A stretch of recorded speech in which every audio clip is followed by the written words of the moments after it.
Donc, aujourd'hui, donc, il s'agira de voir d'abord le sujet relatif à la multiplicité des partis politiques,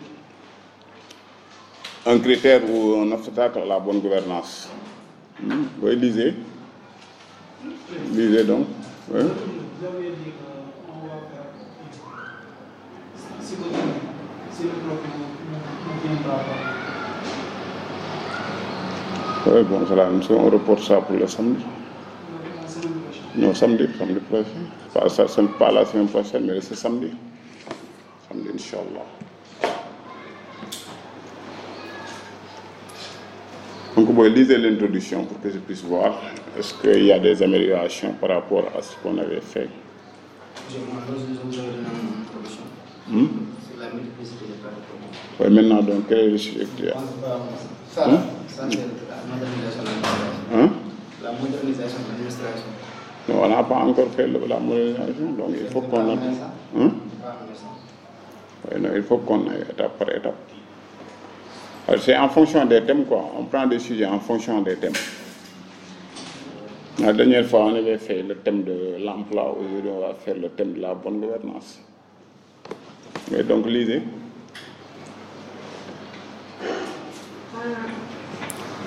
Un emploi tabé. Un emploi. Oui. Tabé. Tabé, oui. Tabé, hein? Tabé, c'est qui tabé? Oui, ok. Que dit tabé alors? Dit que la démocratie et le système social et politique le plus favorable à la dignité et au perfectionnement de l'homme, à l'ordre public, au respect des lois et au bonheur de tous les citoyens en lui donnant pour fondement l'éducation et le travail. Ok. Autant dire que la démocratie valorise les libertés publiques et les intérêts des masses, construites autour d'une société égalitaire. Excusez-moi. Oui, donc continuez, excusez-moi. Je recommence. Oui, vous recommencez, je crois que c'est mieux, quoi. Un emploi cadre. Oui. La démocratie est le système social et politique le plus favorable à la dignité et au perfectionnement de l'homme, à l'ordre public, au respect des lois et au bonheur de tous les citoyens, en lui donnant pour fondement l'éducation et le travail. Autant dire que la démocratie valorise les libertés publiques et les intérêts des masses construites autour d'une société égalitaire. Parmi ces fondements, toujours la multiplicité ou la diversité des partis politiques, institués par les autorités sénégalaises afin de le renforcer et de le consolider. Cependant, au regard des faits, on constate que l'existence ou la reconnaissance des partis politiques, contrairement à son but initial, tend à la dérive avec la pléthore des partis. La pléthore, pas la pléthorique. Avec la pléthore des partis, oui. La pléthore des partis qui installe à long terme des dysfonctionnements pouvant affecter la stabilité. Dès lors, la question qu'il sert de se poser consiste à savoir la pléthore des partis politiques favorise-t-elle le renforcement de la démocratie ou est-elle un facteur portant atteinte à la bonne gouvernance? Ainsi, pour une meilleure compréhension de ce sujet, il paraît plus judicieux de montrer de prime abord en quoi la multiplicité des partis favorise le renforcement de la démocratie avant de s'interroger sur ce milieu. Mais j'ai oublié de donner la définition. Vous avez oublié de donner la définition. Et même en ce moment, ça veut dire que la démarche en soi est pertinente, mais ce qui me dérange, moi, là où vous dites parmi les fondements, comme existe la multiplicité, ça veut dire que moi, je ne vois pas là-bas la cohérence. Cette phrase-là n'est pas du tout claire à mon niveau. En fait, auparavant, j'avais mis le multipartisme. Oui, mais ça veut dire que l'idée, la phrase, le sens de la phrase nous pose problème. En fait, je voulais parmi les fondements de la démocratie, le multipartisme. Mais l'autre jour, vous m'avez dit qu'il y a une différence entre le multipartisme et la multiplicité. Oui, quand on dit multipartisme, ça veut dire que c'est vrai que l'idée de multipartisme, il a une pluralité de partis, mais c'est que le multipartisme peut faire l'objet d'une limitation. Alors que quand on parle de multiplicité, c'est la multiplication à l'infini. Donc il n'y a pas de limite. C'est différent. C'est ce qui est ici au Sénégal. C'est ce qui s'applique ici au Sénégal. Oui, au Sénégal, il y a une multiplicité des partis politiques. Multiplicité des partis politiques, ça veut dire que c'est la création à tout limite des partis. On veut créer un parti, on le crée. Oui, vous pouvez me lire l'introduction. Moi, je vais traiter le sujet, j'ai traité les deux autres. Les deux autres. Ok, et bien vous avez traité quel sujet? Non, je ne l'ai pas amené. Il ne l'a pas amené. Mais bon, la prochaine fois, il faut amener les sujets. Non, ça veut dire que vous devez avoir constamment à l'esprit, même chaque fois, ça veut dire que c'est constamment à l'esprit que vous devez amener des sujets. Parce qu'on ne sait jamais, on peut faire un changement de dernière minute. Le mieux chaque fois, c'est d'apporter votre.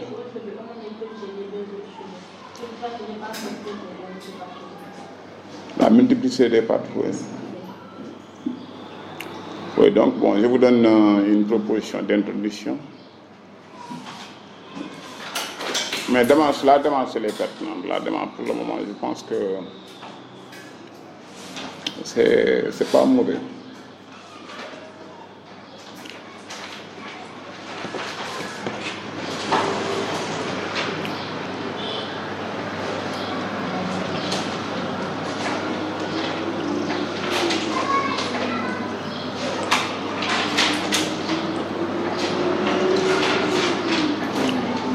Donc le sujet donc le thème c'est la bonne gouvernance, hein, le thème de la bonne gouvernance. Donc le sujet c'est la multiplicité des partis politiques au Sénégal, un critère ou un obstacle à la bonne gouvernance. Donc quand on dit l'idée de bonne gouvernance, il faut comprendre par idée de bonne gouvernance, ça veut dire que justement une gestion saine et rigoureuse des affaires publiques ou privées, mais au-delà de cette gestion saine et rigoureuse des affaires publiques ou privées, la bonne, si vous voulez, gouvernance implique un multipartisme, le pluralisme idéologique, l'état de droit, les principes démocratiques, tout ça. Donc quand on parle de bonne gouvernance, il faut comprendre ça ainsi. Donc je vais vous proposer donc une introduction relative donc à ce sujet, la multiplicité des partis politiques au Sénégal, un critère ou un obstacle à la bonne gouvernance. Donc comme d'habitude, je vais partir de la situation du sujet et en même temps procéder à la qualification conceptuelle, ça veut dire tout simplement ce que vous appelez la définition des termes. Au Sénégal, virgule, au Sénégal, virgule, au Sénégal, virgule, au Sénégal, virgule, le préambule mentionne sans équivoque, au Sénégal, virgule, le préambule mentionne sans équivoque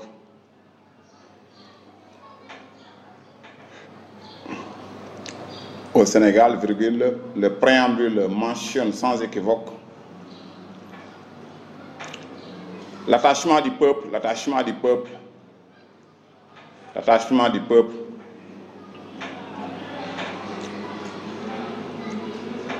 attachement du peuple à la transparence dans la conduite, à la transparence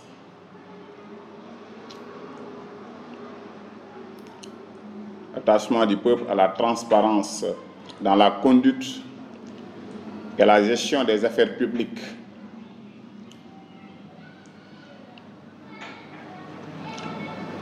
Ainsi qu'un principe de bonne gouvernance, ainsi qu'un principe de bonne gouvernance.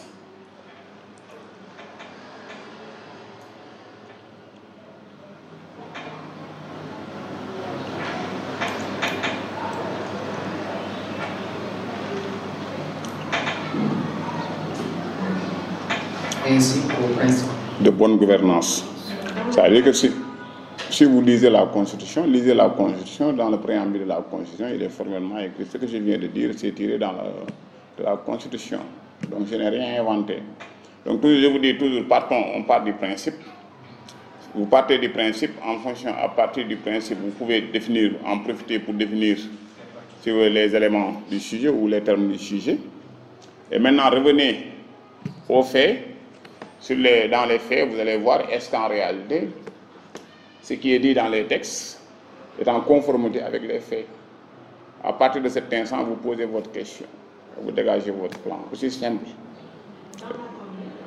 Dans la conduite et la gestion des affaires publiques, ainsi qu'au principe de bonne gouvernance, considéré comme une gestion économique rigoureuse, considérée comme une gestion saine et rigoureuse, considérée comme une gestion économique rigoureuse et saine des affaires publiques.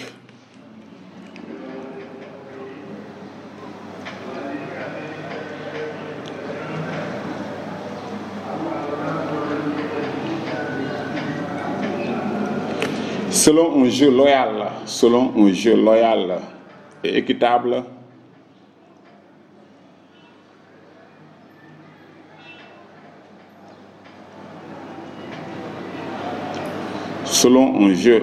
et équitable, entre une majorité qui gouverne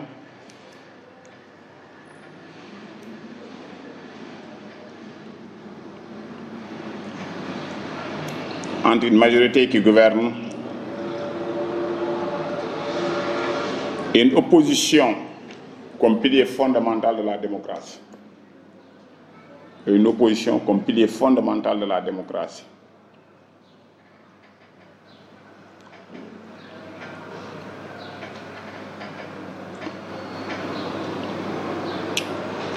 Donc je vous rappelle que la notion de bonne gouvernance, donc ça veut dire que donc cette notion, c'est un concept qui est composé de, si vous voulez, de deux mots, un adjectif, l'adjectif bonne, et gouvernance, le substantif gouvernance.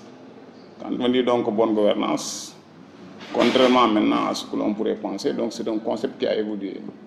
Quand on parle de bonne gouvernance aujourd'hui, il faut comprendre au-delà justement de la gestion, donc la gestion des affaires, de la gestion saine et rigoureuse des affaires publiques de l'État, il faut impérativement que l'État soit adossé sur un certain nombre de principes.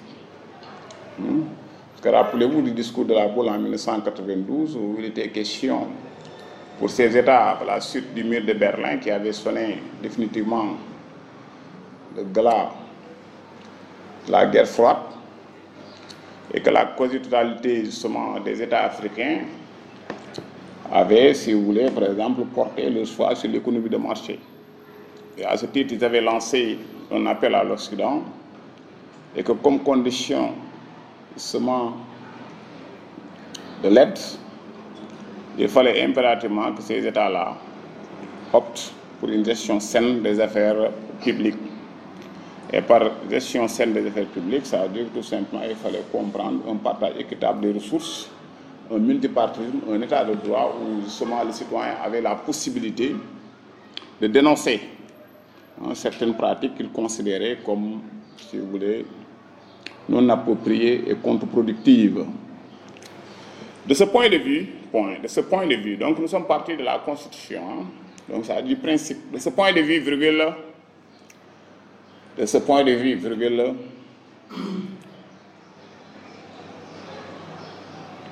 il n'est pas étonnant, de ce point de vue, il n'est pas étonnant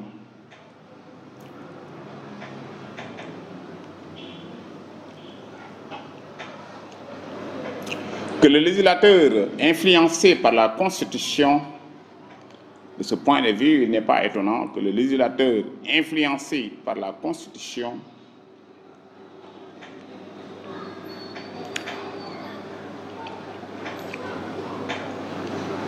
pose le principe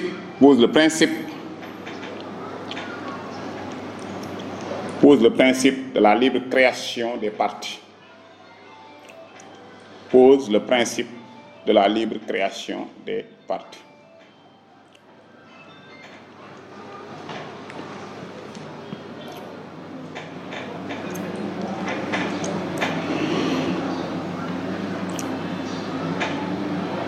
Point. Lequel, ça veut dire, je veux dire le principe, lequel, virgule, faut-il le souligner, le principe, si vous voulez, de la libre création des partis, lequel, virgule, faut-il le souligner, a automatiquement entraîné une garantie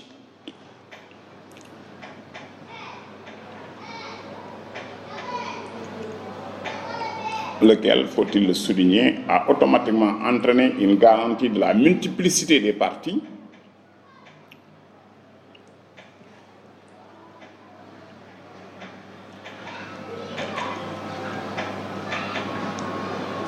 considéré, virgule,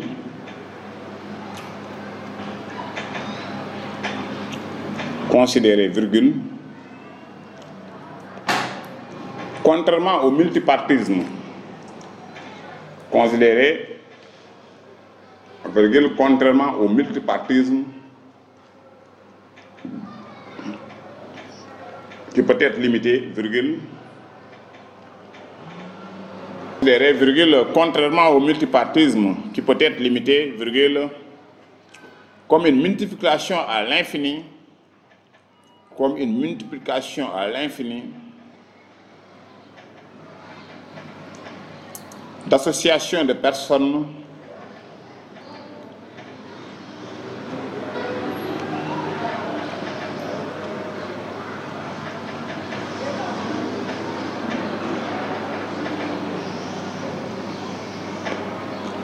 comme une association, comme une multiplication à l'infini d'associations de personnes partageant les mêmes vues et intérêts, les mêmes vues et intérêts,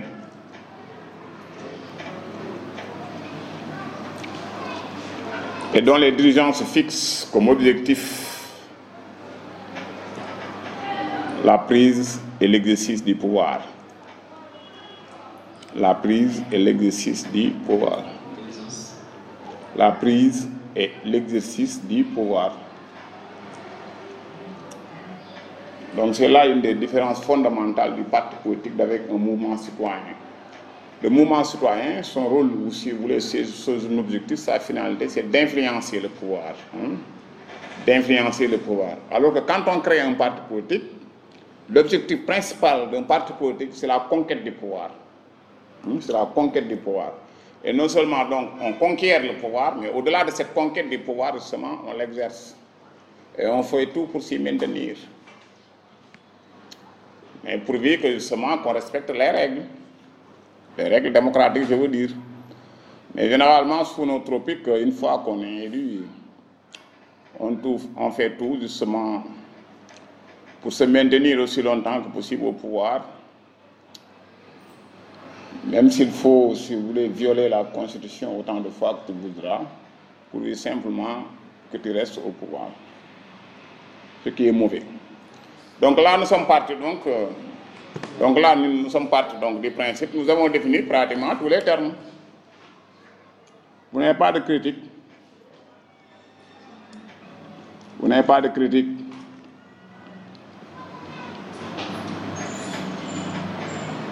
Si vous n'avez pas de critique, donc on peut avancer. Donc nous sommes partis du principe. Donc le principe ici, donc nous sommes référés à la Constitution. Donc la Constitution qui affiche une certaine volonté justement de faire du Sénégal un État démocratique. Donc le législateur, partant justement de ce principe, a autorisé à instaurer, si vous voulez, la création illimitée des partis politiques. C'est avec la loi de 1981 que vous appelez le multipartisme intégral.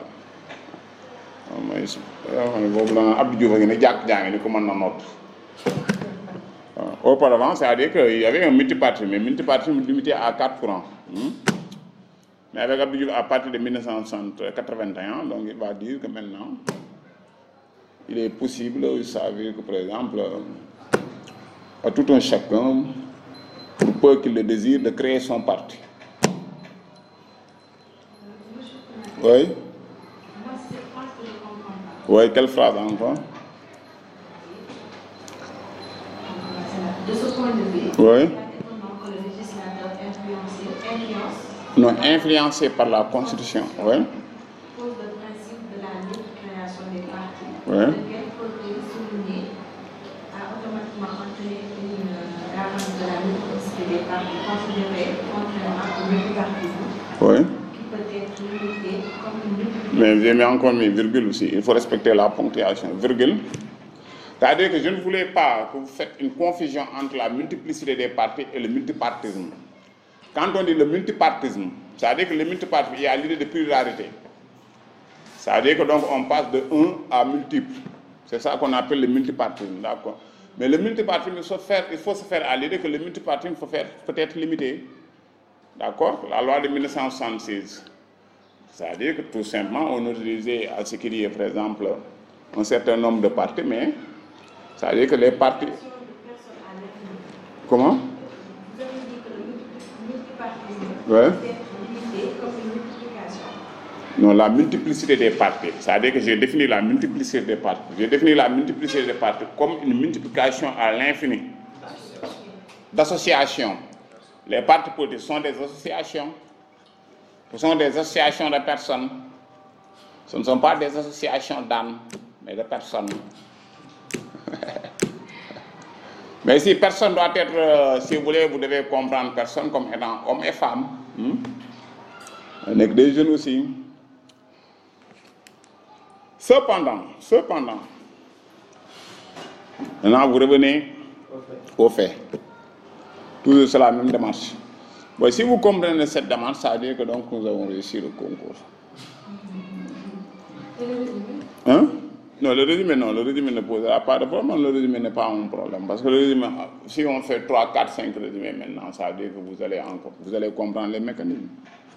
Mais moi, mon problème, c'est au niveau de la culture générale. La méthodologie de la culture générale. Constat logique, surtout au niveau de l'introduction. Au niveau de l'introduction, on doit tout faire pour se faire remarquer. Et positivement. On peut se faire remarquer négativement ou positivement. Si on se fait remarquer négativement, dès l'entame de vos propos, il y a fort à parier que votre copie ne sera pas corrigée. Ou bien, par exemple, justement, vous n'aurez pas la note que vous attendiez. Donc, il faut tout faire au niveau de l'introduction, que le français soit simple. Un français simple, clair, audible. Plus le français est simple, plus c'est audible. Et maintenant, plus c'est, si vous voulez, complexe, plus le langage devient inaudible. On aura des problèmes pour vous comprendre. Donc maintenant, nous revenons donc toujours partir du principe. Donc le principe, vous pouvez vous référer, par exemple, si vous voulez, d'une considération, à partir d'une considération générale, vous pouvez partir d'une considération générale, ou bien de la Constitution, ou bien de la loi, ou bien comme l'a fait tantôt votre camarade, à partir de, comment on l'appelle, d'une citation, vous pouvez le faire. Partez d'une citation. Encore. Maintenant, après, le principe, vous appréciez le principe par rapport à la réalité, par rapport aux faits. Vous tirez justement la question. Cependant, virgule, pour peu qu'on s'intéresse aux faits,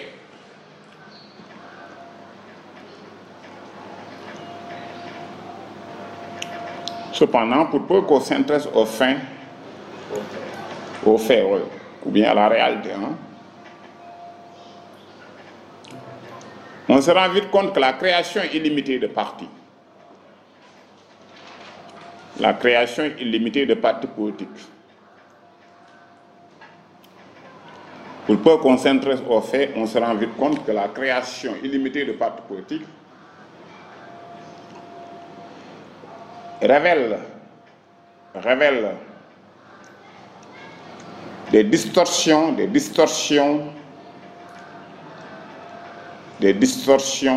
inquiétantes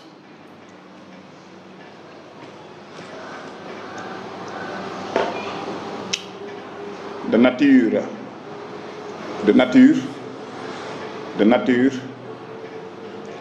à altérer la démocratie. De nature à altérer la démocratie. Donc ici, nous sommes au niveau de l'introduction, donc on n'a pas besoin de développer. Vous pouvez donc développer, essayer d'expliquer cette idée. Mais là, donc, c'est comme c'est l'introduction, donc je ne suis pas tenu justement de développer. Montez, vous voyez aujourd'hui. C'est-à-dire que pour une petite question, vous voulez que cette question soit réglée au niveau du bureau politique, on préfère faire bande à part et créer notre parti politique. Parfois, on crée le parti politique, non pas, si vous voulez, comme la définition qui avait été donnée tantôt, non pas pour conquérir le pouvoir, mais on crée le parti politique pour se faire remarquer. Donc, on cultive à fond l'art oratoire, on investit les plateaux de télévision, on se fait remarquer, et maintenant, comme on se fait remarquer, donc, Donc vous êtes coopté par le président de la République, maintenant vous oubliez toutes vos ambitions. Donc ça veut dire que tout simplement, ça veut dire que la création, vous voulez, d'un parti politique, obéit non pas, si vous voulez, à des logiques de conquête ou d'exercice du pouvoir, mais plutôt justement pour la réalisation des intérêts bassement matériels. Donc, il y a une différence.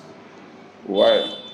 Donc la multiplicité, aujourd'hui, on a constaté, au-delà maintenant de cet aspect, on crée des partis politiques, je vous ai dit tantôt, pour justement se faire remarquer. Bon. Dès lors, problématique, dès lors, donc là, vous n'avez pas besoin, au niveau, si vous voulez, par exemple, des faits, vous n'avez pas besoin, si vous voulez, de rester ou bien, par exemple, parce que là, vous avez besoin de ces idées-là au niveau du développement. Tout simplement, à partir des faits, il y a un constat. Et c'est un constat partagé par tout le monde.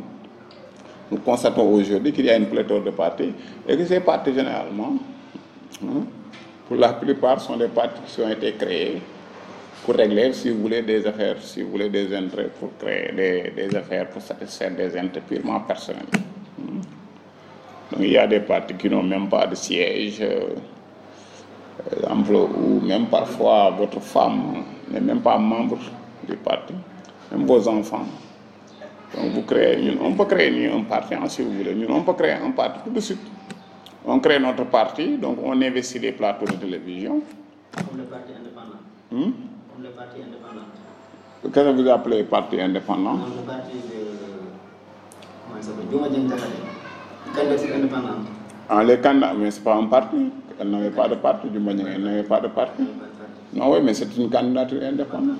Et maintenant, sur quoi vous vous basez pour dire que Diouma Dieng était là pour amuser la galerie? Sur quoi vous vous basez pour le dire? Quels sont... Hein? Mais quelle vérité? Mais c'est... Non, mais ça... Mais attention, mais ça... Dans son... Hein, comment? Mais ce n'est pas parce que je n'ai pas eu de bois dans mon bureau de vote que je ne suis pas sérieux. Elle n'avait pas voté pour elle-même.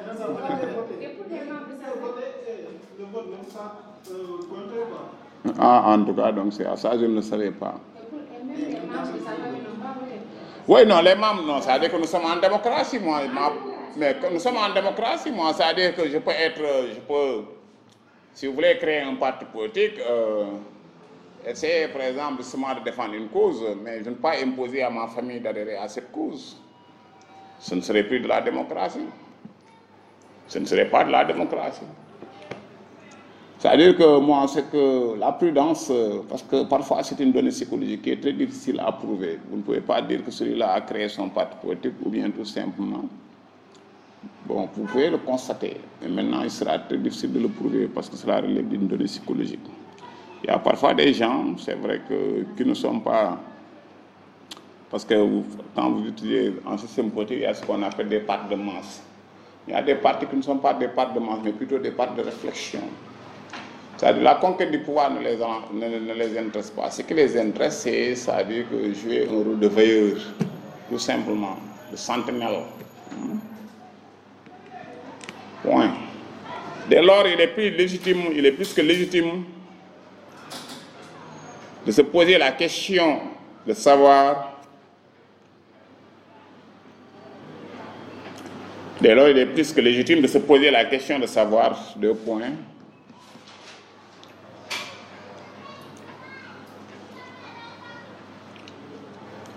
La relation entre bonne gouvernance et multiplicité des partis politiques. La relation entre bonne gouvernance et multiplicité des partis politiques. La relation entre bonne gouvernance et multiplicité des partis politiques est-elle conflictuelle? Est-elle conflictuelle? Ou exprime-t-elle une complémentarité? Est-elle conflictuelle ou exprime-t-elle une complémentarité? Je vous renvoie à un texte qui a été écrit, parce que moi j'ai perdu ce texte-là. Je l'avais lu il y a de cela 2 ans ou l'année dernière, je ne me rappelle plus, mais c'était un texte. excellente brillance. Le texte du docteur Abdourahmane Thiam, il est enseignant à la faculté de droit. Abdourahmane Thiam. Multiplicité et bonne gouvernance. Non, multiplicité des partis politiques et bonne gouvernance en Afrique subsaharienne. Multiplicité et bonne gouvernance en Afrique subsaharienne. C'est un texte d'Abdourahmane Thiam. Un article d'Abdourahmane Thiam. Multiplicité et bonne gouvernance en Afrique subsaharienne. Docteur Abdourahmane Thiam, enseignant à la faculté de droit. Il faut lire ce texte, parce que moi j'avais ce texte-là, mais je l'ai perdu quelque part dans mes bagages. Donc lorsque j'ai traité ce sujet, c'est lui qui m'a beaucoup inspiré. Dès lors, il est plus que légitime de se poser la question de savoir la relation entre bonne gouvernance et multiplicité des partis politiques est-elle conflictuelle ou exprime-t-elle une complémentarité? Point d'interrogation.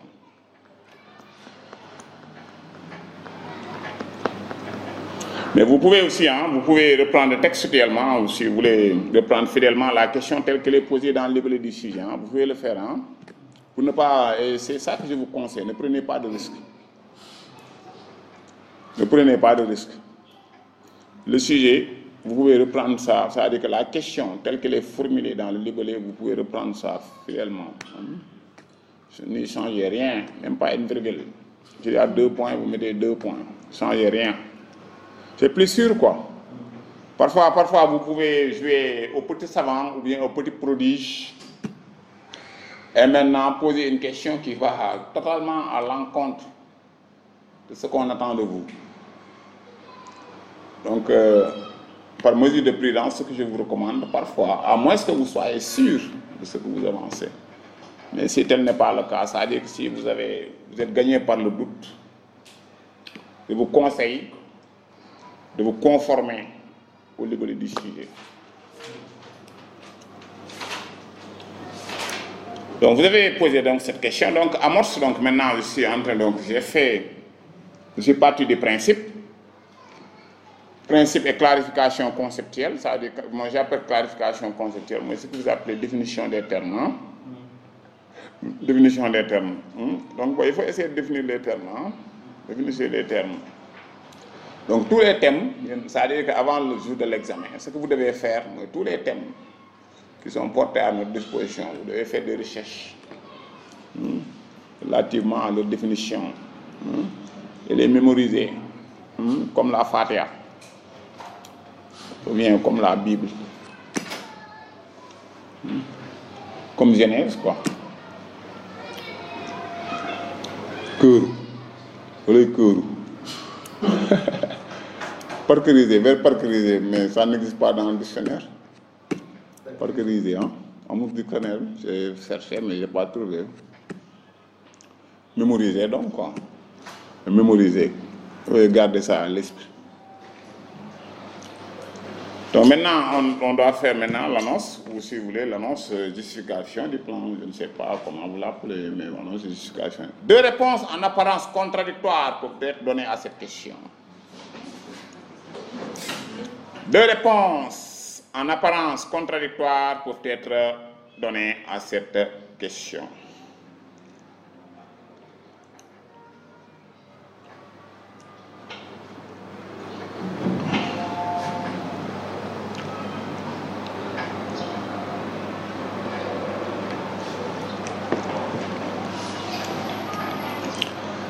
Deux réponses en apparence contradictoires peuvent être données à cette question. Données à cette question peuvent être données à cette question. Donc nous avons posé une question. Donc comme nous avons posé une question, il faut répondre à cette question. Et je vous avais dit que le plan, toujours le plan, doit être en adéquation avec la problématique. Vous êtes libre de poser, si vous voulez, vous êtes libre de dégager votre problématique, comme vous l'entendez, parce qu'il y a autant de problématiques que d'étudiants.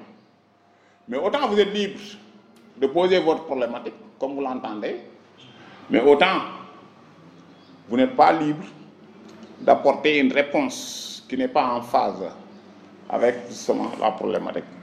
Donc si vous voulez, le plan doit être toujours en conformité avec la problématique. sinon vous faites ce qu'on appelle hors sujet. Hors sujet, hors. Hors sujet, hors. Hors c'est H-O-R-S, hors. Temps yi ñuy football nekk booy hors mooy bu fekkee génn quoi bal bi génnee mooy yow bon hors sujet mooy yow da ngay génn mooy bokkutoo ci yow kii bi sujet yi peut-être xanaa beneen ENA waaye bii ENA mais bii ENA moom pare nga ci xanaa yow li nga ciy am rek mooy bu ma koy def ngay nettali rek naan say doom wër la rek nga naan ba may def ENA 2018 ba loolu rek nga ci mën a wax loolu rek nga ci mën a wax doo wax bañ may formé ENA 2018 rek naan ba may def dama koy préparé rek ngay mën a wax loolu rek ngay mën a wax. Oui, vous pouvez le faire, vous pouvez amener l'intérêt, c'est possible. L'intérêt même, ça veut dire que tout simplement, si vous voulez, ça donne des gages de crédibilité et de culture. Je suppose que vous êtes cultivé, vous pouvez le faire. Mais je vous ai dit que c'est une faculté, la culture générale. En droit, l'intérêt est une obligation. En culture générale, c'est une faculté. Vous consultez les livres de culture générale, on ne parle pas d'intérêt. Ou bien la méthodologie de la culture, on ne parle pas d'intérêt. Ce qui existe, c'est la situation du sujet dans son contexte. La situation du sujet dans son contexte. L'amorce de la problématique. La problématique. Annonce du plan. Ce sont les 4 parties. Pratiquement dans tous les livres ou dans toutes les œuvres de culture générale, voilà ce pouvoir. Même parfois dans certains livres de culture générale, la définition, on ne définit pas, ils ne définissent pas. Même au niveau du développement, ils ne définissent pas. Mais moi, ça veut dire que je vous demande de définir, c'est mieux. Point. L'absence de partis politiques. L'absence de partis politiques.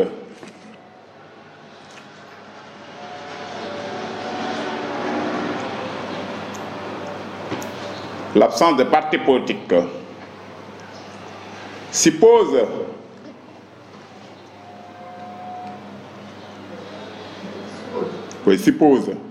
l'absence de partis politiques suppose un modèle politique suppose un modèle politique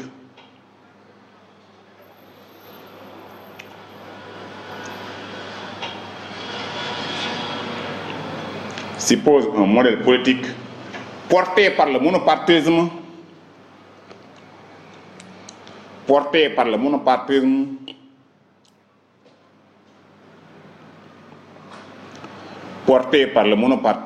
entraînant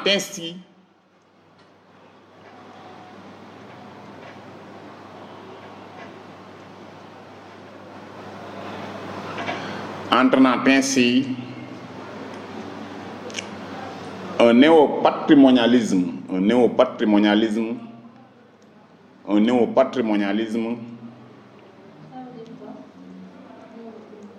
je vais expliquer après, continuez d'abord la phrase, après je vais expliquer. Un néopatrimonialisme dans la gestion des affaires de l'État.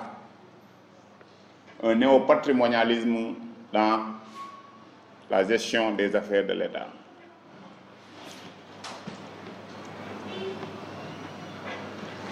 Néopatrimonialisme, c'est quoi? C'est-à-dire que ce que vous devez avoir à l'esprit, c'est que l'État est une personne. L'État est une personne, au même titre que vous et moi. Maintenant, l'État, en tant que personne, l'État a un patrimoine. C'est-à-dire, quand on dit patrimoine, en termes, si vous voulez, dans le langage courant, quand on dit patrimoine dans le langage juridique, c'est l'ensemble des droits et des obligations d'une personne, en langage juridique. Mais dans le langage courant, quand on dit patrimoine, c'est l'ensemble des biens d'une personne. L'ensemble des biens d'une personne. Donc l'État, au même titre que les personnes physiques que nous sommes, a, si vous voulez, par exemple, justement, des biens. Maintenant, s'il n'y a pas de parti politique, c'est-à-dire que s'il y a un seul parti au pouvoir, s'il y a un parti unique, le chef de ce parti unique a tendance à confondre, si vous voulez, ses biens avec les biens de l'État. Partant donc, la gestion ne sera pas des plus saines, donc il n'y a pas une bonne gouvernance. C'est ça que je veux dire. Est-ce que vous avez compris? C'est-à-dire que là, c'est-à-dire qu'il y a ce qu'on appelle la patrimonialisation. Parce que, rappelez-vous, si vous voulez, le pouvoir, l'évolution du pouvoir, Le pouvoir, à un certain moment, c'est un pouvoir qui était diffus. Un pouvoir, ce qu'on appelle le pouvoir politique. C'est une relation de domination et d'obéissance. Si vous voulez, dans toutes les sociétés, aujourd'hui, dans toutes les sociétés démocratiques, il y a la notion de pouvoir politique. Quand on parle de pouvoir politique, il y a une relation de domination et d'obéissance. Donc, à une certaine époque, ce pouvoir-là, ce qu'il l'incarnait non pas sur la base d'une certaine confiance du peuple ou des populations, mais parce que tout simplement, ils avaient des aptitudes que nous autres n'avions pas. Soit ils étaient plus forts que nous, soit ils étaient plus sages que nous, mais ils avaient, si vous voulez, un certain nombre de qualités que nous autres n'avions pas. Mais aujourd'hui, ce qu'on appelle le pouvoir, ce qu'on appelle l'institutionnalisation des pouvoirs, opère une démarcation entre les biens de l'État et les biens de ceux qui sont censés l'incarner. Donc ceux qui incarnent le pouvoir, ce n'est pas parce qu'ils sont plus intelligents que nous. C'est parce que tout simplement, c'est sur la base d'un rapport de confiance. Aujourd'hui, Macky Sall est à la tête du Sénégal. Ce n'est pas parce qu'il est plus intelligent que nous. Non, c'est parce que tout simplement, c'est nous, en toute liberté, qui avons décidé justement de porter notre choix sur lui pour qu'il gère nos affaires. Mais maintenant, s'il n'y a pas de parti politique, à supposer qu'il n'y a pas de parti politique, donc il y a une seule personne qui est à la tête de l'État, avec, si vous voulez, ses féaux et ses laudateurs et turifères. Dans cette perspective, il y a fort à parier qu'il y a risque de confusion entre justement la gestion de son patrimoine et justement le patrimoine de l'État. C'est ça qu'on appelle le néopatrimonialisme. Virgule, l'accaparement des ressources. L'accaparement des ressources. L'accaparement des ressources. Et des élections qui ne le sont que de nom. Et des élections qui ne le sont que de nom. S'il n'y a pas de parti politique, vous êtes seul.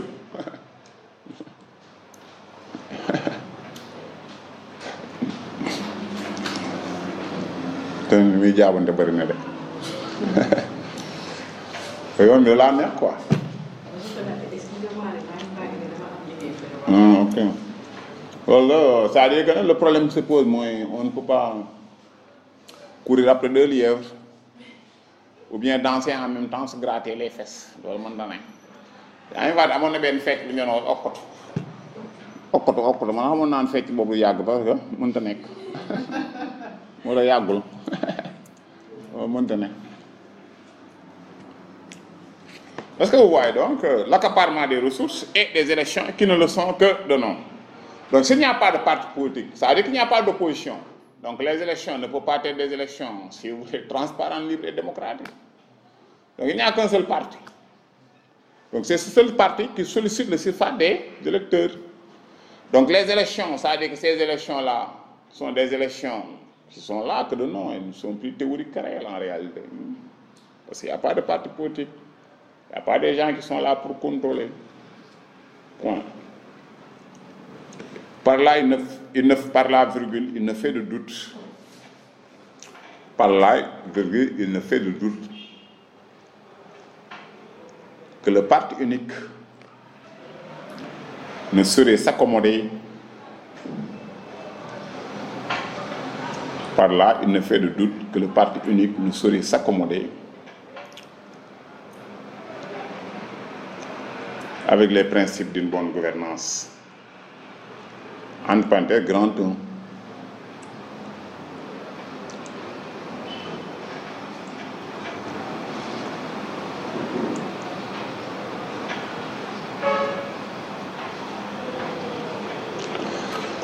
Parce que qu'est-ce que je veux dire? C'est-à-dire que je vais après, c'est-à-dire que revenir de façon détaillée dans le développement. Lorsque nous avons un parti unique, il n'y a pas de parti politique, je suis le chef. Le premier risque, c'est qu'il peut y avoir une confusion entre l'État et le parti. Rappelez-vous ce qu'on appelait des partis États. Mais État et parti. Il y a une confusion entre le parti et l'État. Le premier risque. Donc, puisqu'il y a une confusion entre le parti et l'État, quelle est la conséquence ou les conséquences qui en découlent? La première conséquence qui en découle, donc ça veut dire que donc, les fonctionnaires ne sont pas nommés en fonction de leurs compétences, mais plutôt en fonction, si vous voulez, par exemple, justement, de leur degré d'implication dans le parti ou de leur rapport avec l'électorat. Premier problème. C'est un premier problème. Or, l'administration, en principe, qui est censée contrôler le parti ou l'État, si vous voulez, ne peut en aucun moment être neutre en pareille occurrence pour la bonne et simple raison, parce que ou si vous voulez, tous les fonctionnaires de l'administration sont des fonctionnaires qui sont politiquement colorés. Donc, premier problème. Deuxième problème, au niveau de la, si vous voulez, de la représentation nationale. La représentation nationale est portée par le parti unique. Puisqu'elle est portée par le parti unique, les députés qui sont à l'Assemblée nationale, donc ça veut dire que je veux dire que l'Assemblée nationale ressemblera plus à une chambre d'applaudissement et à une validation formelle de la volonté du chef. Pourquoi? Parce que tout simplement, ces députés ou ces représentants en réalité du peuple ne sont pas des représentants du peuple, parce qu'ils issus généralement d'élections qui ne sont pas du tout transparentes, libres et démocratiques. Mais ce sont des députés du chef du parti unique. Donc ils sont plus redevables au chef qu'au peuple. Or, en principe, dans un État démocratique, l'Assemblée nationale doit voter des lois, mais au-delà du vote des lois, l'Assemblée nationale doit contrôler l'action, si vous voulez, frère, du président ou du chef du parti.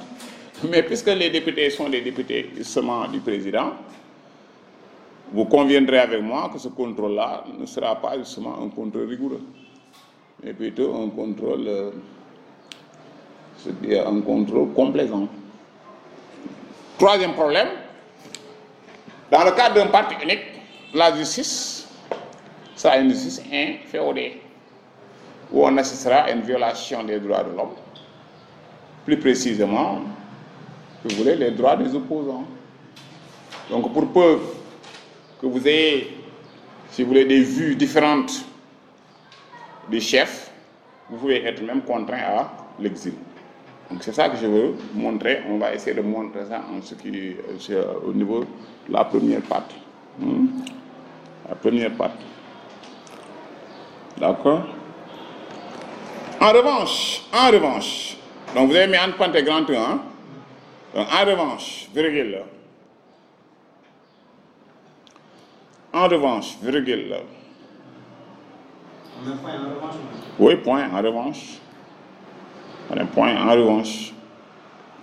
L'inflation de partis politiques. L'inflation de partis politiques. En revanche, l'inflation de partis politiques.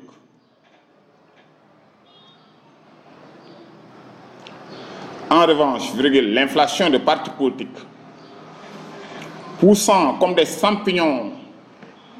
Poussant comme des champignons.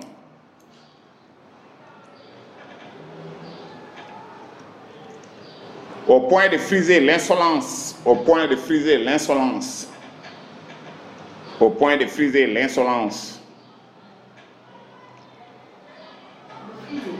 de friser l'insolence. Et maintenant, il y a là ça. Un golonier rek jóg nii jóg rek créer parti politique.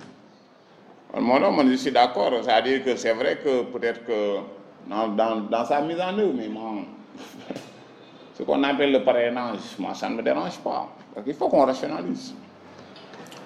Maintenant, on peut dire qu'il n'y a pas de discussion préalable, et là aussi c'est discutable. Mais le parrainage, je suis pour une rationalisation des partis politiques au Sénégal. Sinon, on risque, après, à un certain moment, on risque d'avoir, c'est-à-dire qu'un parti politique pour chaque Sénégalais. Il y a des élections, chacun aura son parti politique. Et donc chacun votera pour lui. Et si chacun vote pour lui, donc nous irons au deuxième tour. Parce que chacun dira que comme nous sommes allés au deuxième tour, moi je voterai pour ma propre encore personne. Donc il y a des problèmes. Donc avant qu'il ne soit ainsi, donc il est préférable donc qu'on mette en place un certain nombre de mécanismes. C'est vrai que aussi que l'opposition a raison sur un point, de dire qu'il faut justement, puisqu'il s'agit d'une question qui intéresse justement toute la nation, il faut qu'il y ait des discussions sérieuses, des discussions très sérieuses par rapport justement à cette question. Mais il faut impérativement qu'il y ait, si vous voulez, des mécanismes allant dans le sens de rationaliser les partis politiques. Parce que parfois, vous voyez, des partis, parce qu'il y a une absence, c'est vrai qu'il y a une absence de démocratie même au niveau interne, parce que la façon dont les partis sont créés au Sénégal, parfois prête à sourire. Et généralement, le parti en réalité est une propriété d'une personne.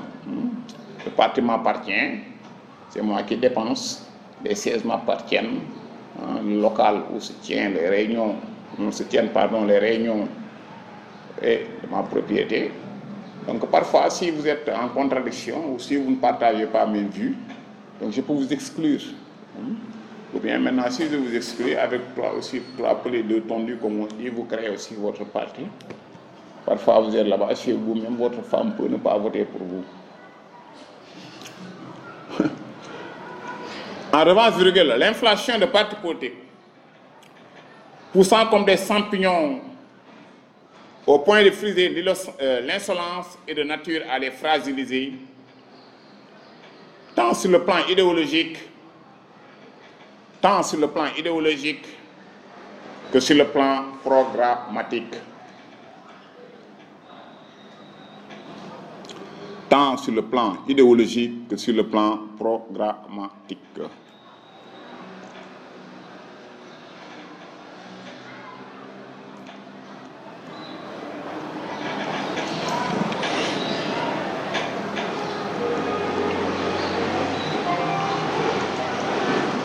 Point. En pareille occurrence,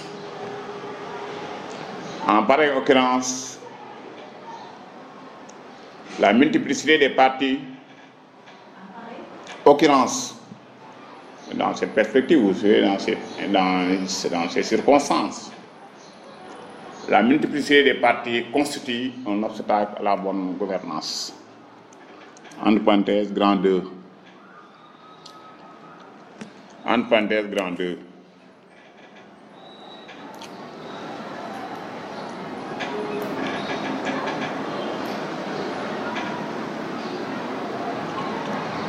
Entre parenthèses, grand 2. Constitue un obstacle à la bonne gouvernance, ou bien au principe de bonne gouvernance.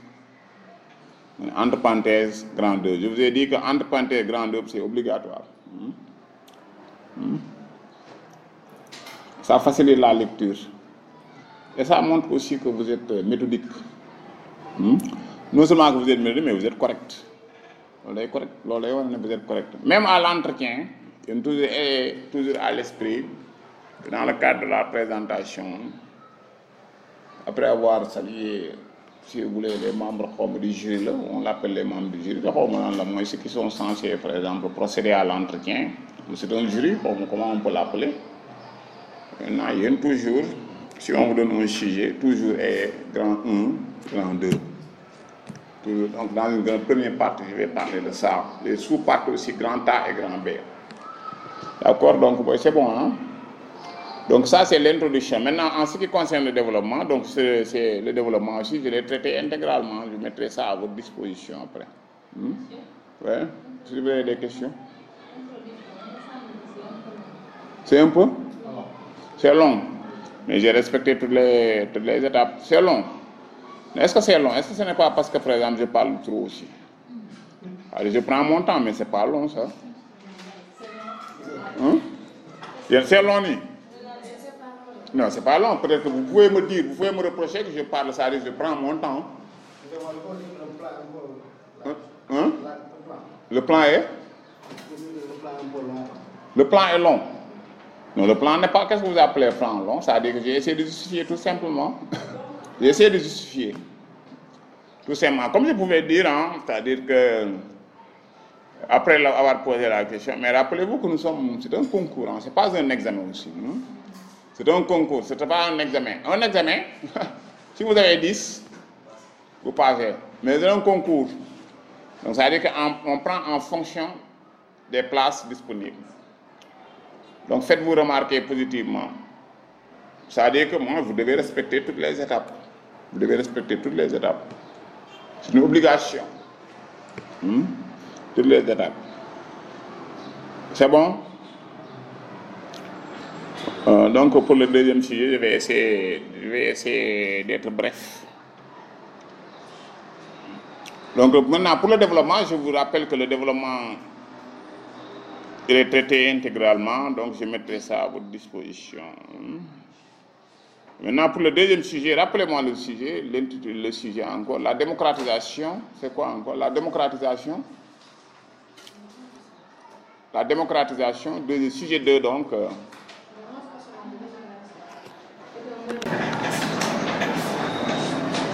La démocratisation, rappelez-moi le sujet encore. La démocratisation, le renforcement.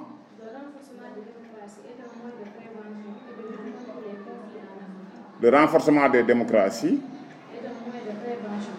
Le renforcement des démocraties est un moyen de prévention et de lutte contre les conflits en Afrique. Oui, maintenant, quelle est la consigne? Que vous inspire cette affirmation? Que vous inspire cette affirmation? Donc, le renforcement des démocraties est un moyen de lutte